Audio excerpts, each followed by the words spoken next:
অনেক সময় দেখা যায় আমরা জবাই করার পরে বাড়ির যারা থাকে অথবা একাধিক মানুষ জবাই করে, একজনে জবাই করতে গরুটা নড়তেছে তো আরেকজনে চাকু দিয়ে ধরে পুঁজ দেয়, পার তো দেওয়া যাবেই না, পুঁজ দেয় অনেক সময়।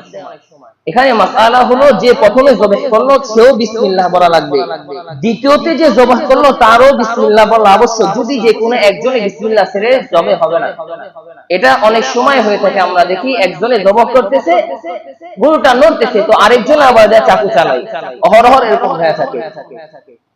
তো সেই ক্ষেত্রে যে নাকি দ্বিতীয়বার চাকু চালালো তাকেও বিসমিল্লাহ করা লাগবে ইচ্ছাকৃত ভাবে, তার মনে আছে যে জবের পূর্বে বিসমিল্লাহ বলার আগে, কিন্তু সে যদি ইচ্ছাকৃত ভাবে বিসমিল্লাহ ছেড়ে দেয় কুরবানিও হবে না, ওটার গোশত খাওয়া জায়েজ হবে না, হারাম হবে। আর যদি অনিচ্ছাকৃত ছেড়ে দেয় সেটার জন্য রাসূল সাল্লাল্লাহু আলাইহি ওয়াসাল্লাম হাদিস আছে যে উম্মতের জন্য যেটা ভুল ভাবে ছেড়ে দিবে সেটা আল্লাহ মাফ করে দিবে। তাহলে ইচ্ছাকৃত ভাবে ছাড়া যাবে না, ছাড়লে কুরবানি জবেও হবে না, গোশত খাওয়া হালাল হবে না, হারাম হবে। আর অনিচ্ছাকৃত ভাবে ছাড়লে সেটা ভিন্ন কথা, সেটা আল্লাহ তাআলা মাফ করে দিবে, কুরবানিও হয়ে যাবে এবং জবেও জায়েজ হবে, কুরবানির গোশত খাওয়াটাও জায়েজ হবে।